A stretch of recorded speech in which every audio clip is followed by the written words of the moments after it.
रिमझिम पाऊस, गरमागरम कांदा भजी, वाफळता छान असा चहा, भरपूर कांदा घालून आजच्या मेनू मध्ये कुरकुरीत खुसखुशीत भजी कशी करायची ते बघणार आहोत. तर व्हिडिओ स्किप न करता संपूर्ण बघा. नमस्कार, मी ज्योती. ज्योतिष किचन मध्ये सर्वांचं खूप खूप स्वागत आहे. चला तर रेसिपीला सुरुवात करूया. अजूनही चॅनलवर नवीन असाल तर चॅनलला हक्काने सबस्क्राईब करा. फेसबुकवर बघत असाल तर फॉलो करा. मी इथे मोठ्या साईजचे 4 कांदे उभे असे पातळ चिरून घेतलेले आहे. छान अशी साल काढून असे पातळ चिरायचे आहे. म्हणजे भजी आपली छान अशी कुरकुरीत होतात. आणि आपल्याला ते कांदे असे मोकळे करून घ्यायचे. त्याच्या पाकळ्या अशा मोकळ्या करून घ्यायच्या आहे. छान अशा या पद्धतीने आपल्याला छान अशा पाकळ्या मोकळ्या करून घ्यायच्या आहे. त्यामध्ये आपण मीठ टाकणार आहोत. मिठामुळे कांद्यामध्ये छान पाणी सुटतं. म्हणजे त्याच्यामध्ये आपल्याला पीठ भिजवताना पाणी टाकायचं अजिबात गरज नाही. मी इथे कांदा मोकळा करून घेतलेला आहे. त्यामध्ये आपल्याला मीठ टाकायचे. मी इथे 2 चमचे मीठ टाकून घेतलं आणि कांद्याला छान असं चोळून घ्यायचे. म्हणजे छान असं कांद्याला पाणी सुटतं. पाणी सुटल्यामुळे आपल्याला पीठ भिजवताना पाणी टाकायची अजिबात गरज पडत नाही.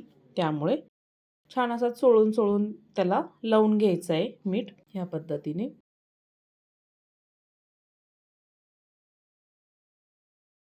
मी इथे कांद्याला छान असं मीठ लावून घेतलं आणि 5 मिनटं वाट बघायची. 5 मिनिटानंतर मी इथे अर्धा कप तांदळाचं पीठ टाकलेलं आहे आणि आणि बेसन पीठ इथे अर्धा कप टाकलेलं आहे. तांदळाच्या पिठामुळे आपली भजी छान कुरकुरीत होतात. ओवा टाकायचा आहे 1 चमचा छान असा हातावर चोळून.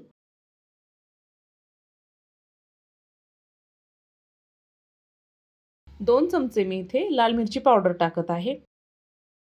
थोडीशी हळद टाकायची आणि छान आपल्याला कांद्यामध्ये मिक्स करून घ्यायचंय. पीठ संपूर्ण एकजीव करून घ्यायचं आहे.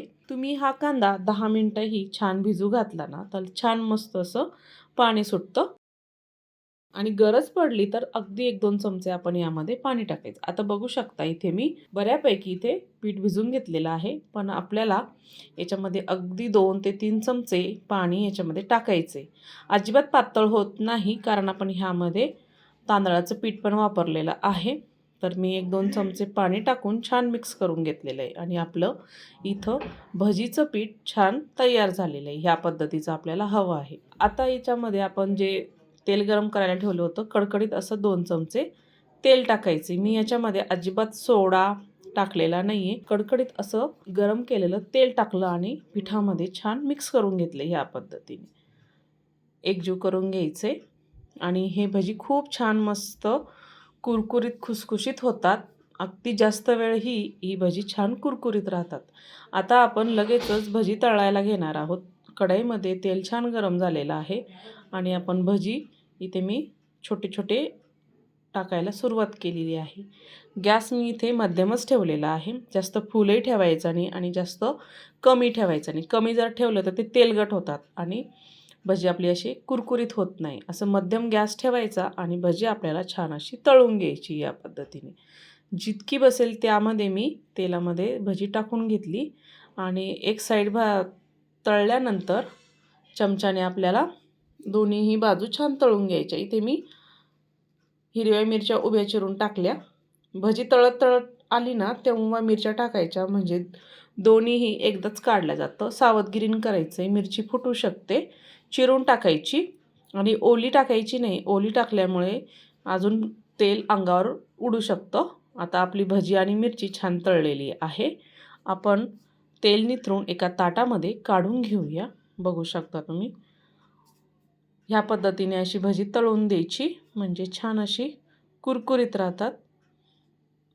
आपण आता मिरची आणि भजी एका ताटामध्ये काढून घेतलेली आहे. ह्या पावसाळ्यामध्ये रिमझिम पावसामध्ये छान अशी गरमागरम भजी, वाफळता चहा नक्की तयार करून बघा अशा पद्धतीने. दुसरी बॅच मी तुम्हाला अशी तळून दाखवणार आहे. अगदी मोठे जरी तळले ना तरीही मस्त असे कुरकुरीतच राहतात. अजिबात नरम पडत नाही या पद्धतीने. अवश्य याच्यामध्ये ना तांदळाचं पीठ टाका. म्हणजे तांदळाच्या पिठाने छान अशी भजी आपली तयार होतात. तुम्ही यामध्ये कोथिंबीर टाकली तरीही चालते. मी ते टाकलेली नाही आहे. आता दुसरी बॅच आपली छान तळलेली आहे. आपण तळलेली बॅच आता ताटामध्ये काढून घेणार आहोत. तुम्हाला मी छान छान अशाच रेसिपी शेअर केलेल्या आहेत.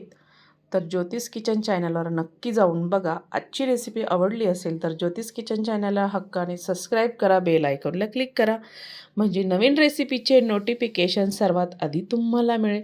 फेसबुकवर बघत असाल तर फॉलो करा. जास्तीत जास्त व्हिडिओ शेअर करा, लाईक करा आणि नातेवाईकांना, मित्रमैत्रिणींना जास्तीत जास्त व्हिडिओ शेअर करा. संपूर्ण व्हिडिओ बघितल्याबद्दल सर्वांचे धन्यवाद.